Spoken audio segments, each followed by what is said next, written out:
세종한백교회 김한규 목사입니다. 시골에서 올라와서 되게 떨리고 그렇습니다. 일부 마치고 나서 아버님께 전화를 받았어요. 너 혀 꼬이고 떠는 거 오래간만에 본다. 쫄지 말고 좀 했으면 좋겠다 이러셔서 불쌍함이 여겨주시는 마음으로, 긍휼한 마음으로 봐주셨으면 좋겠습니다. 올라오면서 주일 새벽 큐티 말씀 듣고 왔습니다. 아내와 함께 그런 얘기 나눴습니다. 나보다 훨씬 나은데 내가 여기 왜 가는지 모르겠다. 그렇습니다. 정말 그런 마음으로 왔습니다. 그리고 저를 부르신 이유를 잘 모르겠습니다. 아마 설교도 설교라기보다도 이렇게 우리들 교회가 세계적인 대안이 되어서 흘러가는데 어떻게들 사나, 그래서 그거 이렇게 잠깐 얘기해 달라고 하시는 것 같다. 저는 그런 마음으로 왔고요.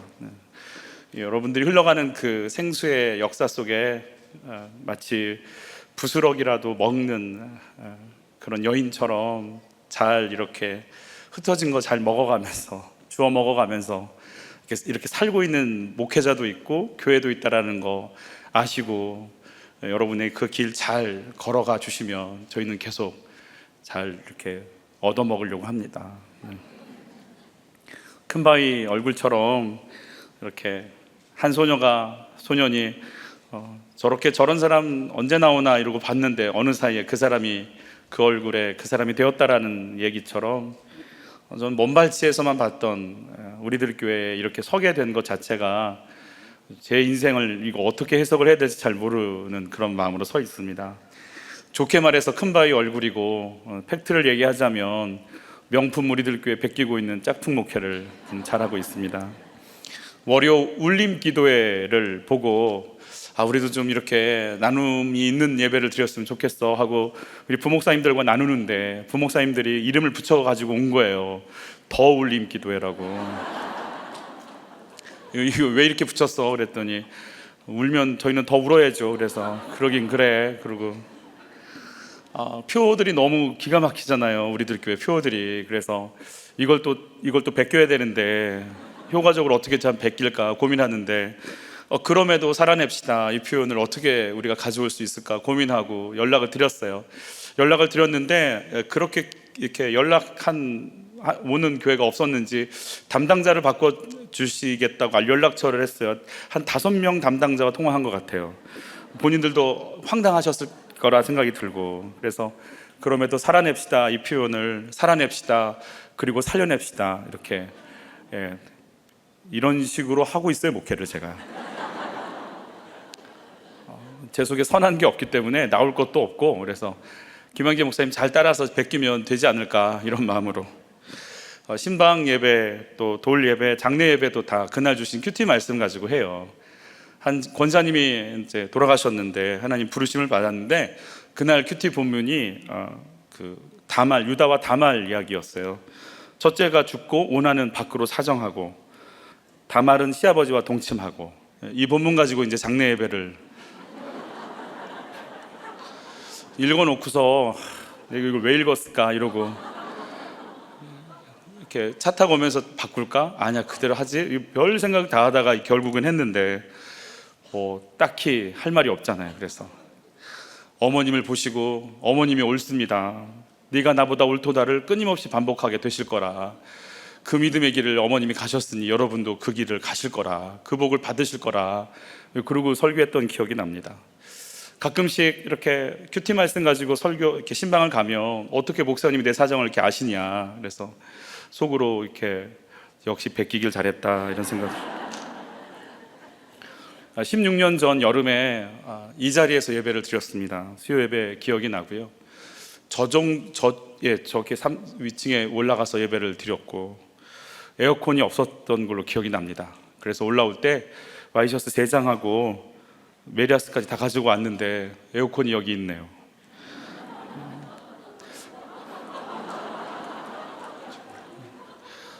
(3시간) 정도 예배를 드린 걸로 기억이 납니다. 그리고 그래 참 3시간 예배를 드리는 것도 말씀만 3시간이었던 걸로 기억이 들고요. 더 충격이었던 건 한 분도 흐트러짐 없이 이렇게 예배에 집중하시는 거예요. 이게 뭘까? 이 힘은 뭘까? 그때부터 더 궁금하고 그 말씀의 파워가, 말씀을 살아낸다는 게 어떤 걸까? 저에겐 그런 목마름으로 다가왔습니다. 우리들 교회는 장모님의 암 사건 때문에 더 깊이 말씀 속에 들어갈 수 있었어요. 8년 전 개척을 앞두고 두 번째 또 목세 일기를 참여하면서 더 깊이 우리들 교회를 또 따라가게 됐고, 또 1년 전에는 또 온 가족이 관계에 어려움을 당하고 있는 아이를 품고 휴가에, 말은 휴가였지만 갈 곳이 없었어요. 어디 가서 뭘 할 수 있을까? 내 아이의 그 고통을 가지고 이런 마음으로 내가 목사니까 예배는 드려야겠고 어디를 갈 수 있을까 해서 왔던 건 이번에는 또 판교에 가서 예배를 드린 기억이 나요. 그래서 저희들에게 있어서 우리들 교회는 환난당하고 빚지고 원통해하는 저와 제 가정이 피하는 아둘람 구리고 살아갈 소망을 주고 또 나가야 될 길을 여는 공동체입니다. 여러분들은 당연히 저를 모르시겠지만 저는 우리들 교회의 소식들 그리고 우리들 교회의 흐름들 속에서 제가 비빌 언덕을 찾고 가야 할 길들을 찾고 있습니다. 이런 목회도 있구나, 이런 교회도 있구나, 이런 성도들도 있구나, 이런 가치관이 있구나. 목세일기 참여하고 말씀대로 믿고 살고 누리는 교회로 표를 정하고 달려가고 있어요. 말씀 안에서 나를 발견하고 그 말씀의 가치관을 갖고 살아간다는 것이겠죠. 말씀 앞에서 나를 발견한다는 게 얼마나 귀한가. 그래서 하나님의 용서, 은혜가 아니면 살아갈 수 없는 인생이다라는 걸 인정하고 고백하는, 말씀 앞에 나를 그렇게 비추는 게 얼마나 중요할까. 제가 순간순간 그걸 잊어버리면 마치 물 밖에 나온 물고기처럼 죽어가는 걸 봅니다. 원통하고 억울해하고 분노하고 인정 못 받아서 섭섭해하고 편가르고 목사지만 하나님 자리에 올라가려고 하고 성도들 이용하려고 하는 마음으로 가득 차고 계산하고, 말씀 앞에서 저를 보지 않으면 저는 정확하게 하나님을 막는, 하나님의 통로를 막는 불순물이 되어 있고 걸림돌이 되어 있더라고요. 띵큐 야구에 보면 양육을 이렇게 소개하고 큐티를 이렇게 소개하죠. 내 죄를 보는 큐티, 십자가의 길로 가는 큐티, 나의 약재료로 다른 사람들을 살리는 큐티, 인생의 목적은 행복이 아니라 거룩임을 아는 큐티, 내게 일어난 사건을 말씀으로 해석하는 큐티, 한 영혼의 소중함을 아는 큐티, 인간에 대한 이해가 깊어지는 큐티, 옳고 그름의 문제가 아님을 아는 큐티, 구속사의 시각으로 사람과 사건을 보는 큐티. 어떻게 이런 지혜들이 떠오를 수 있을까? 어떻게 말씀 앞에 말씀을 하나하나 보아가면서 어떻게 이런 것들이 정리될 수 있을까? 그냥 저로서는 충격이고, 그래서 정말 그 크신 구속사의 가치관이 어떻게 하면 제 속에 들어와서 또 저를와 또 저의 사역, 제 삶을 통해 하나님 마음껏 구속사를 좀 펼쳐가실 수 있을까 목마르고 또 닮고 싶고 따르고 싶은 소망입니다. 사단은 계속 우리를 공격하죠. 선악과 따먹어서 눈 밝아져서 하나님처럼 살아라, 죄 이런 거 생각하지 말고 원하는 대로, 네 기분대로, 네가 원하는 하고 싶은 대로 살아가라. 사단이 계속 우리를 이렇게 부추기죠. 제가 양육하면서 주일 말씀 나누면서 주일 말씀이 바벨탑이었거든요. 니므롯 같은 리더십을 발휘하고 성을 지을 만큼의 인구를 동원시킬 수 있는 사람들이 따라오고 그들을 한 언어로 묶을 수 있는 네트워크가 되고 지을 재료인 흙과 발을 역청이 충만하면 내가 바벨탑을 안 지을까? 자신 없더라고요. 지을 것 같아요. 잘 나가고 멋있고 화려하고 그럼 바벨탑 지을 거라는 생각이 들더라고요. 그래서 하나님께서 여러 가지로 저의 수준을, 저의 상태를 참 잘 아시니까, 놔두면 하늘 끝에 가서 올라가 있을 게 뻔하니까 여러 가지를 저에게 허락해 주셨어요. 그래서 저는 일단 운전면허 빼고는 모든 시험을 다 떨어져 봐갖고 시험에 붙고 이러는 걸 보면 막 이렇게 우러러보고 싶고 그렇습니다. 저는 공부를 이렇게 하고 싶었지만 잘 안 돌아가더라고요. 뭔가 막혀 있는 것 같고 열려 있지 않고, 고등학교 시험도 그렇고 대학교 시험도 그렇고 대학원 시험도 그렇고 늘 그랬어요. 늘 떨어졌어요. 저는 장로교 통합층 목사예요. 장로교 통합은 장신대가 메인이 돼서 흘러가는 교단이에요. 저는 학부도 장신대를 떨어졌고 신대원도 장신대를 떨어졌어요. 그래서 장신대 가서 시험을 보면 안 된다라는 굳은 믿음이 생겼어요. 그래서 THM은 아예 안 갔어요. 떨어질 걸 믿고 안 갔어요. 그래서 주님이 한 번 더 보내셔서 목사고 시기를 또 떨어지게 만드셨어요. 장신대를 또 가서 떨어지렴 해서 뭐 내세울 게 없는 사람이에요. 제가 개척을 한 이유는 한 가지예요. 5분이 모이셔서 개척을 하신다는데 저를 부르시는 거예요. 그래서 그 기도 그렇게 깊이 안 했어요. 나 담임 목사 할 수 있다. 오직 그거 하나, 그냥 세종이 어디 있는지 몰랐어요. 뭐 알 필요도 없었어요. 저는 담임 목사 시켜준다니까 그냥 좋아서 갔어요. 그냥 좋아서. 꿈이 있고 뭐 비전이 있고 막 주님의 부르심이 그런 거 있었지만 저는 그런 거에 관심이라기보다 담임 목사 할 수 있다. 내 인생에 이런 일이 있을 수 있을까? 이런 마음으로. 누가 저를 불러주겠어요? 누가 저 같은 사람에게 뭘 이렇게 깔아줄 수 있겠어요? 그냥 그거 하나 때문에 간 거죠. 그래서 그러니 사람에게 끌려가고, 교회에 유능하고 멋있고 똑똑하고 추진력 있고 화려한 분들이 오세요. 그리고 정확하게 멋있고 유능하고 똑똑하고 화려한 분들에게 상처받아요.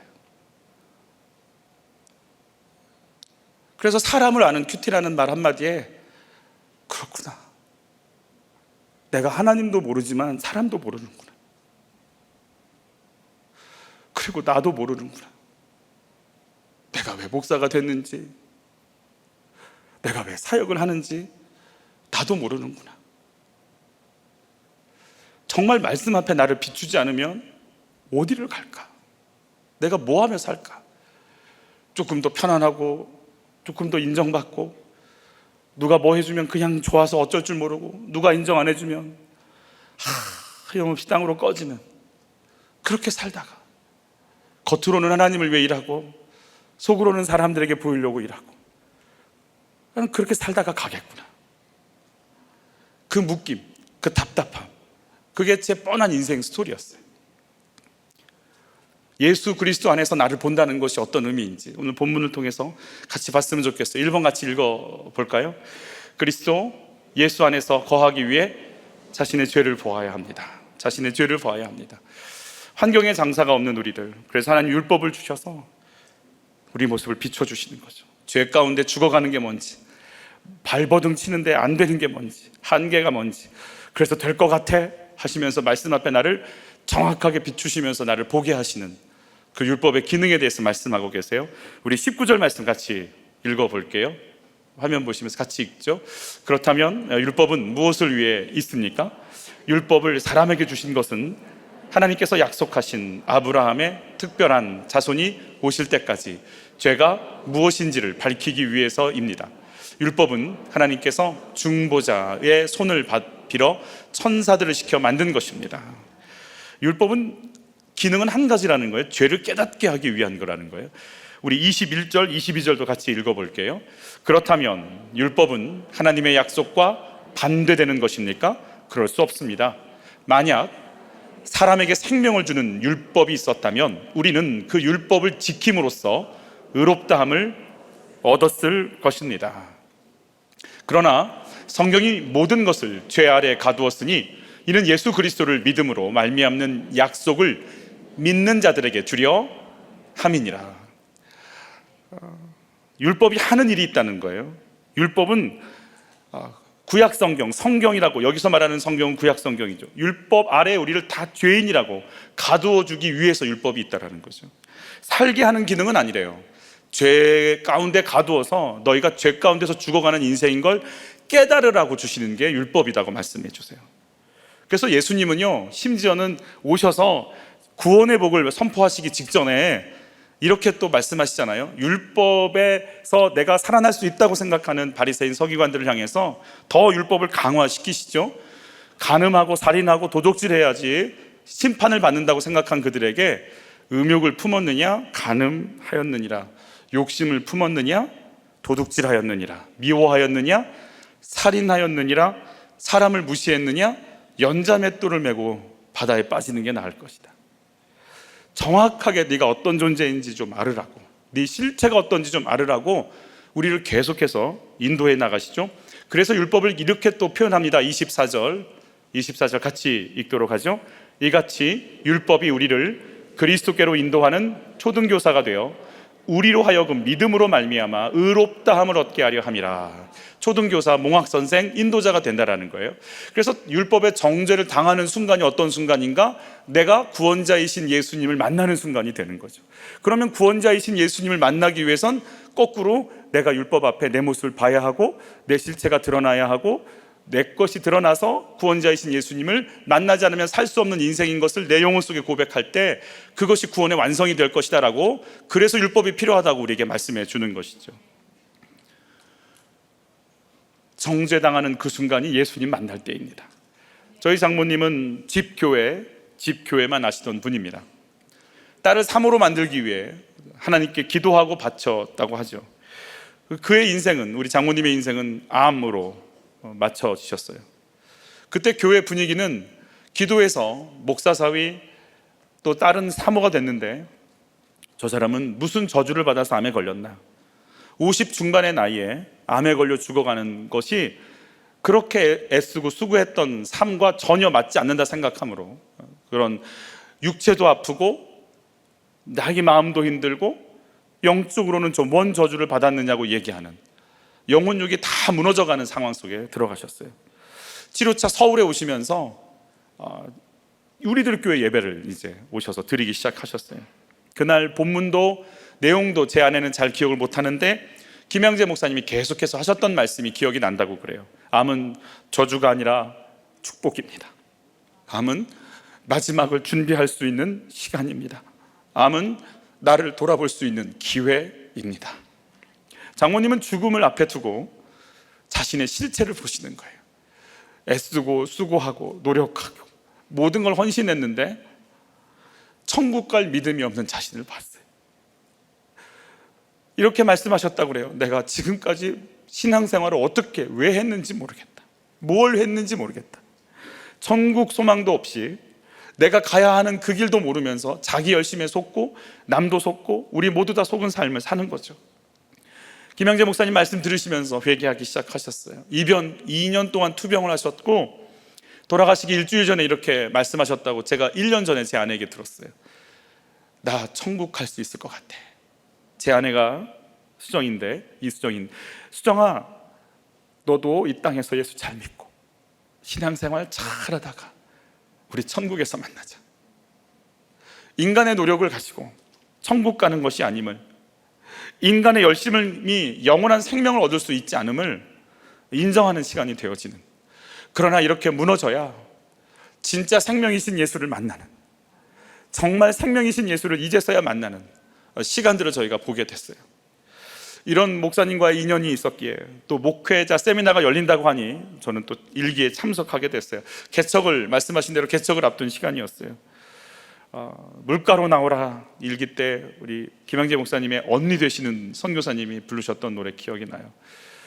울다가 그렇게 또 감격스러웠고, 간증 콘서트 속에 들어가서 왜 콘서트를 내 간증을 할까, 앉아서 2시간, 3시간 동안 또 감격과 감동과 충격 속에 빠져들었어요.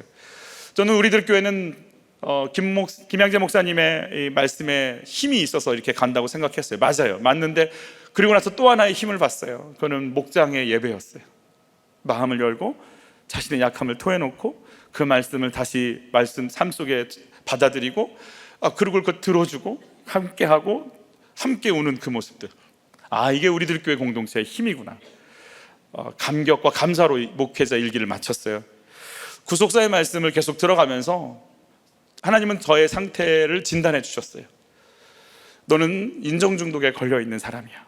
그럴 것 같아요. 어릴 때부터 인정 못 받았고, 살면서도 인정 못 받았고, 지금도 마찬가지고, 인정에 늘 목말라 하는 나. 그러니 목회를 하면서도 사람들이 나를 어떻게 평가할까에 오직 거기 하나에 관심을 기울이며 살아가는 인생. 그래서 부교육자 시절에 응급실에 2번 실려갈 만큼 최선을 다해서 목회했던 기억이 나요. 물론 게으른 것도 많았지만. 그러나 주님께서는 인정 중독에 빠진 저의 상태를 이렇게 드러내기 위해서 하나님 저희 담임 목사님을 쓰셨어요. 인정 안 해주시더라고요. 하면 할수록 너는 왜 그래? 이러고 죽는 줄 알았어. 인정이 이 세상 남은 모든 것이라고 생각했는데 그게 이루어지지 않으니까 제가 있을 곳이 없더라고요. 무너지고 무너지는데 하나님은 제 안에 있는 두려움의 실체들을 이렇게 꺼내주셨어요. 첫 번째 두려움은 물질이었어요. 마음 가운데 내가 왜 이렇게 교회에 충성을 할까라는 걸 보니까 이 교회에서 벗어나면 나는 뭘 먹고 살지? 내 가족들은 어떻게 부양하지? 먹고 사는 것에 대한 두려움이 제 안에 있다는 걸 알았어요. 그리고 2번째가 인정받지 못하는 그 억울함과 분노가 또 저를 끌고 가는 걸 봤어요. 하나님 두려워하고 경외해야 한다고 저는 그렇게 생각하면서 서로 그렇게 착각하며 살았던 것 같아요. 마음 가운데 진짜 두려운 건 돈이고 진짜 두려운 건 명예였던 거예요. 외식의 모습은 가정에서도 그대로 드러났어요. 겉으로는 굉장히 유하고 굉장히 이렇게 상대방을 품어줄 것 같은 그런 사역자였지만 집에 돌아가면 그 분노들을 쏟아놓는 거예요. 기억이 나요. 제 아이가 초등학교 6학년 때 말을 듣지 않는 건 아니었고 말을 듣지 않는 것처럼 보일 때 그 꼴도 못 봐서 제가 이렇게 손찌검을 했어요. 아이는 여름 성경학교 때였나? 하여튼 얼굴에 이 5손가락에 이렇게 자국이 나서 교회 갔어요. 큰 사모님이 저를 보고 이렇게 저와 제 아이의 모습을 보면서 이렇게 놀라시더라고요.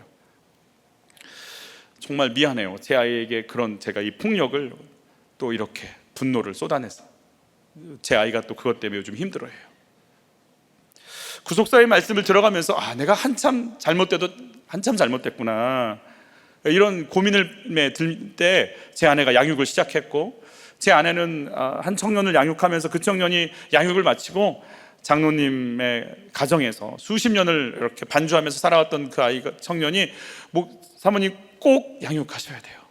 정말 꼭 하셔야 돼요. 제발. 이 말에 용기를 얻어서 남편과의 관계가 어렵고 자녀 때문에 힘들고 또 물질 때문에 또 사역을 놓겠다고 하는 한 성도님들을 붙잡고 이제 양육을 시작하셨어요. 제 아내가 양육했었던 한 집사님의 나눔이에요. 이분은 2번 결혼하셨고 2번 이혼하신 경력으로 저희 교회에 오셨어요. 이분의 나눔이에요. 제 죄를 못 보고 남편 죄만 보면서 탓하고 제 열심으로 제 성품으로 참아내고 있었습니다. 남편을 우상 삼아서 생명 살리는 일에는 관심도 없고 풍성한 물질에 갇혀서 가정은 돌아볼 겨를도 없이 내 것만 보고 남편 구원 위해서 이 모든 걸 참았다고 하지만 그건 앞세우는 명분이었을 뿐 남편을 나 편한 대로 바꾸기 위해서 하나님을 이용하고 나의 행복을 위해 신앙을 이용하는 사람이었습니다. 바람이 난 남편이 죄인인 줄 알았는데 믿으면서도 악함을 품고 있는 제가 더 죄인임을 이제야 알게 됩니다. 이혼 재판을 하면서 그 사람에게 다 내어준 물질이 이해가 되지 않고 억울하고 또 억울했습니다. 재판은 바람을 폈기 때문에 재판을 했는데 오히려 재판석에선 남편의 손을 들어줬거든요. 그러나 100% 오르신 하나님이 인정이 되니 그것도 이해가 됐습니다. 물질은 그 사람에게 필요한 것이지 제게는 필요한 것이 아님을 알게 되었습니다. 저를 위해 그렇게 하신 하나님 마음을 알게 되니 감사하고 100% 오르신 하나님을 인정하게 되었습니다. 믿음 좋은 사람은 없고 믿음 좋은 환경만 있다는 말씀이 인정이 됩니다. 제게 물질이 있었다면 저는 하나님 찾지 않고 물질을 의지했을 것이 뻔하기 때문입니다. 저는 지금 광야학교에 있습니다. 남들이 볼 때 혼자서 2아이를 키우며 사는 여자고 월세방에서 살고 공장에 다니며 별 볼 일 없는 사람입니다. 그런데 저는 태어나서 처음으로 마음의 평안을 느끼며 살아갑니다. 공장을 다니며 난생 처음 몸쓰는 일을 합니다. 아침에 일어나면 큐티를 하고 기도하고 하루를 시작합니다. 아이를 힘들게 하는 딸의 친구가 저의 어릴 적 모습 같아 회개가 됩니다. 내 딸도 아프지만 그 아이도 아프겠구나를 생각합니다. 제가 힘들게 했을 것 같은 친구들이 떠올랐습니다. 아들 녀석이 라면 사 먹으려고 기숙사를 몰래 빠져나가다가 걸려서 퇴소 처리를 당했습니다. 화가 나는 게 아니라 얼마나 배가 고팠을까 내 새끼, 이런 생각이 듭니다. 그리고 제가 학창시절에 권세에 순종하지 못해서 겉으로는 착한 척하면서 속으로는 부모님과 선생님의 권세에 순종하지 않은 것이 생각났습니다. 내가 잘못하고 깨닫지 못하니 우리 아이들이 수고가 많습니다. 예전 같으면 머리를 싸매고 걱정을 했을 텐데 이제 걱정이 안 됩니다. 100% 오르신 주님이 하신 일이니까요. 저도 10주 성경 공부를 하는데 아내가 10주 양육을 하고, 그런데 아내가 10주 양육한 분들은 바뀌더라고요. 분명히 반응은 제가 더 좋은 것 같은데, 그래서 저도 양육을 시작했습니다. 삶의 자리에 가서 문제들을 풀어가는 겁니다. 달려와서 기도해 주세요가 아니고 말씀으로 문제를 보고 오히려 회개하고 오히려 나갈 방향을 찾고 한 분 한 분이 서는 것을 보면서 이 양육의 힘이 얼마나 위대한가를 다시 한번 느끼고 있습니다. 질문 드립니다. 나를 새롭게 하시기 위해 나의 악함이 드러나게 하시는 하나님이 옳다고 인정이 되시나요? 행위로 의롭게 되려다가 남들의 비난과 자책으로 고통당한 적은 없습니까? 하나님 앞에서 내가 100% 죄인인 것이 인정이 되시나요? 내가 무너지는 이때가 예수님을 만날 때인 것이 인정이 되십니까? 2번입니다. 같이 읽어볼까요? 그리스도 예수 안에서 거하는 자는 약속을 이을 사명을 감당합니다. 말씀드렸듯이 저는 약속 있고 이런 거 참, 물론 마음은 있었겠지만 제 마음은 늘 나 편한 것에 있었기 때문에 주님께서 저를 간섭해 주시기 시작합니다. 우리 25절부터 29절을 같이 한번 읽어볼까요? 믿음이 온 후로는 우리가 초등교사 아래 있지 아니하도다. 너희가 다 믿음으로 말미암아 그리스도 예수 안에서 하나님의 아들이 되었으니 누구든지 그리스도와 합하기 위하여 세례를 받은 자는 그리스도로 옷 입었느니라. 너희는 유대인이나 헬라인이나 종이나 자유인이나 남자나 여자나 다 그리스도 예수 안에서 하나이니라. 너희가 그리스도의 것이면 곧 아브라함의 자손이요 약속대로 유업을 입을 자니라. 저와 함께 양육을 했던 한 남자분의 혈기 많고 성공 중독과 인종 중독에 빠져 있다고 하시는 집사님의 나눔입니다. 막내 동생이 사춘기를 심하게 앓으니 정신 이상이 왔습니다. 그것이 악화되어 정신지체가 되었습니다. 그러면 교회 다니는 저라도 기도하며 아픔을 감싸줘야 하는데 막내 동생에게 어떻게 집안에 이런 자식이 태어났어 하며 면박을 주고 폭행을 행사했습니다. 생명수 강을 막는 것이 예수라는 이름으로 포장하고 바리새인처럼 거룩하게 행동하는 바로 저였습니다. 이런 환경에서도 참아준 엄마에게 고맙다고 말하고 싶었습니다. 그래서 용기를 냈습니다. 엄마, 너무 힘들었을 텐데 이런 상황에서 이혼 안 해줘서 고마워라고 말했습니다. 그래서 엄마가 속을 털어놨습니다. 누구누구야 요즘 잠을 못 자. 수면제를 먹는데 잠이 안 와서 꼬박 날샐 때가 많아. 외할머니가 치매로 돌아가셨잖아. 내가 그럴까봐 두려워서 잠을 못 자. 저는 그 순간 50평생 함께 하면서도 엄마의 마음을 이해하지 못했구나 하는 생각이 들었습니다. 맛난 음식, 멋진 여행으로 보여주는 효도만 하려 했지 깊은 곳에서 울고 있는 한 영혼의 두려움을 외면하고 있었던 겁니다. 회개가 일어났습니다. 내 생각만 하고 살았구나. 엄마의 아픔을 이해하려고 한 적이 한 번도 없구나. 부모님과 동생은 지옥을 살고 있는데 나만 편안함으로 살고 있었구나. 이 양육을 받는 중간에 이분은 어머님께 영접기도 하고 어머님이 이제 예수님 믿기 시작하는 일이 벌어집니다. 그분의 또 다른 고백입니다. 그러나 다됨이 없는 인생입니다. 어느 날 늦게 일어난 딸에게 벌로 계란 후라이를 시켰습니다. 먹고 있는데 짠내가 확 나더라고요. 소금을 많이 친 것 같습니다. 싱크대에 토하면서 성질이 올라왔습니다. 하지만 그날 큐티 말씀이 있었습니다. 마가복음 9장 50절. 만일 소금이 그 맛을 잃으면 무엇으로 이를 짜게 하리요? 너희 속에 소금을 두고 서로 화목하라 하시니라. 제가 얼마나 싱거우면 하나님이 딸을 통해 소금을 뿌리셨겠습니까? 딱 맞는 말씀을 주시는지. 그리고 하나님이 이렇게 말씀하시는 것 같습니다. 얘야, 매일 큐티하고 기도하니까 너 뭐 된 것 같지? 너 100% 죄인이야. 매일매일 말씀 소금 안 치면 뉴스 중독에, 음란에, 명예 중독에 빠질 거야. 그러니 내 말씀 짜더라도 받아먹어 라고 하시는 것 같습니다. 맞습니다. 하나님, 저는 하루라도 말씀을 비추지 않으면 버려질 인생입니다. 저를 붙드시고 매일 말씀 큐티를 주셔서 감사합니다. 이 간증을 하시는데 저희 교회 시골에 계셨던 부모님과 정신체 동생과 온 가족이 같이 나와서 기도하고 함께 찬양하는 그런 일들이 있었습니다. 말씀이 내면화 육신화 체질화되어서 살아낸다라는 것, 그런데 사실은 제가 얼마나 견고한지 그게 잘 안 됩니다. 인정 중독, 성공 중독에 빠진 제어, 그게 잘 안 되니까 하나님께서 이번엔 이런 카드를 쓰시는 것 같습니다. 저에게 우리들 교회 말씀을 처음 이렇게 알려주신 분은 저희 어머니이십니다. 제 삶의 스승이고 멘토입니다. 교회를 개척할 때도 건축을 할 때도 순간순간 어려워질 때마다, 그래서 저는 어머니께 기도를 부탁하고 상의합니다. 하나님께 묻는 것보다 어머니께 묻는 게 더 많습니다. 현재 어머니는 뇌출혈로 2년째 의식이 없이 누워 계십니다. 제가 이 문제를 어떻게 해석을 해야 될지, 영적인 마마보이 같은 저를 이제는 물어볼 곳이 없게 만드시고, 이제 하나님 앞에 물어봐, 이제 하나님 앞에 서봐, 말씀대로 산다면서 그럼 말씀 앞에 엎드려봐, 그리고 네가 정말 말씀의 인도를 받아봐 라고 해주시는 것 같습니다. 이사야가 우시아가 죽여야 소명을 받는 것처럼 장모님은 제 아내 우시아였고 어머님은 제 인생의 우시아였습니다. 하나님 앞에 서는 인생이 되게 하시려고 성령께서는 저희 가정을 그렇게 이끄시고 만지고 계십니다.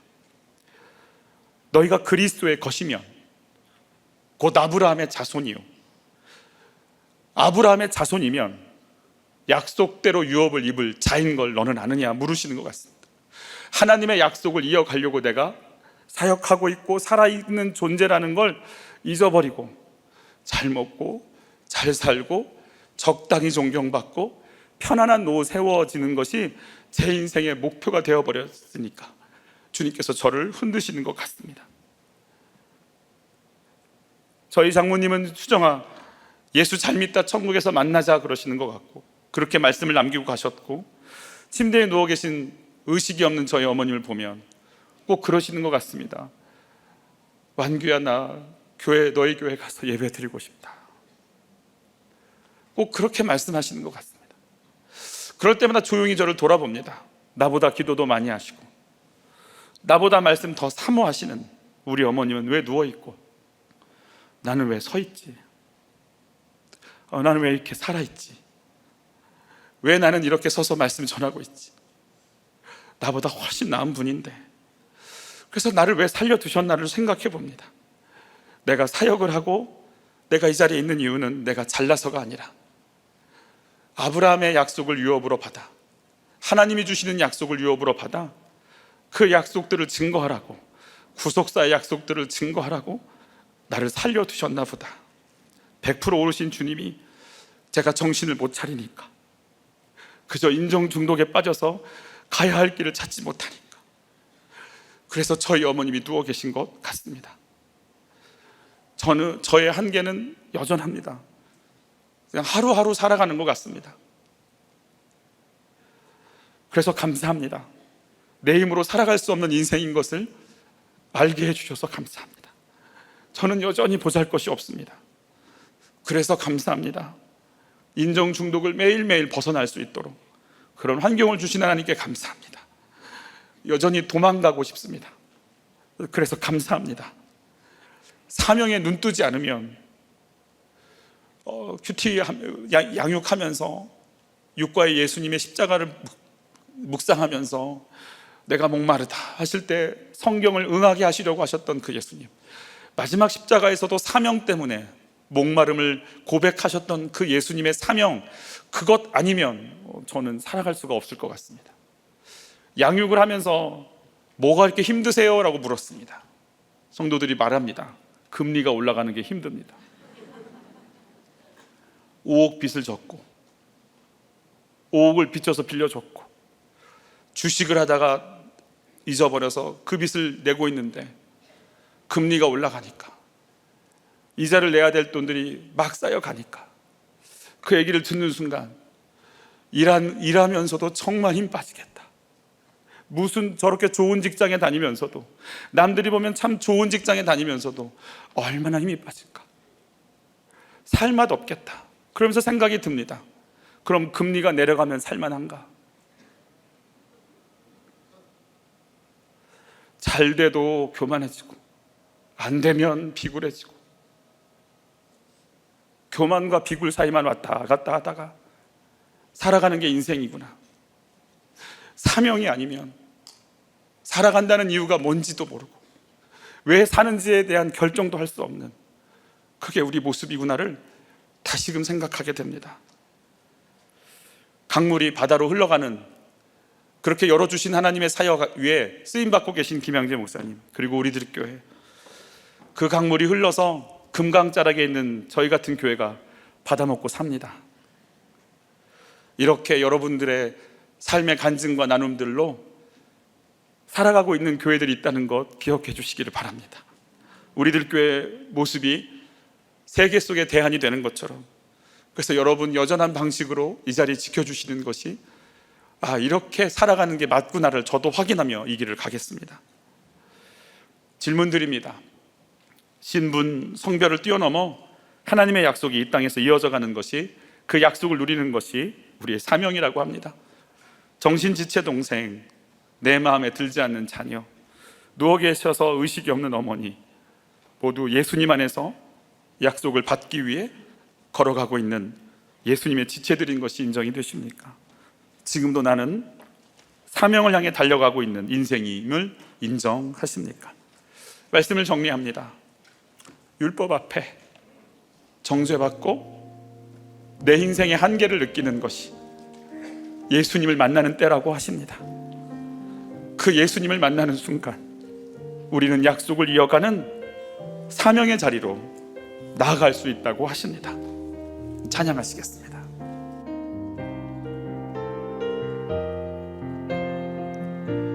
주께서 주신 모든 시간, 주께서 주신 모든 시간 헛된 것 없네. 그 어느 것도 주의 뜻 알기 어려워도 이유 있음을 알기 원해. 나의 모든 걸음이 주님 안에 있기에 주의 이야기 되네. 내 안에 한계를 넘어 일하시는 주, 크신 주의 은혜 내 삶을 이끄시네. 인생의 처음과 끝을 출발하시니 모든 삶 주님께 맡기네. 우리 다시 한번 주께서 주신 모든 시간, 주께서 주신 모든 시간 헛된 것 없네. 그 어느 것도 주의 뜻 알기 어려워도 이유 있음을 알기 원해.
어느 날 새가족들이 오는 새가족실을 가면 앉을 자리가 없이 서 계신 새가족들을 봅니다.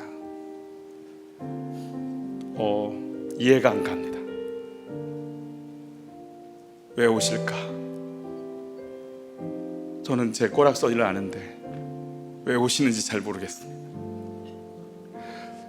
제 안에 잘 먹고 잘 살고 편하게 살다 가는 제 꿈들이 사라지기 시작하고 마지막까지 살려내다가 한 분 한 분들이 말씀의 가치관으로 서다가 하나님의 나라 이 땅 가운데 이루고 이 구속사의 가치관이 열려서 정말 하나님의 나라가 이 땅 가운데 임하는 역사를 이루기 원하시는 하나님의 소망이 제 영혼 육을 사로잡길 때가 한두 번이 아닙니다.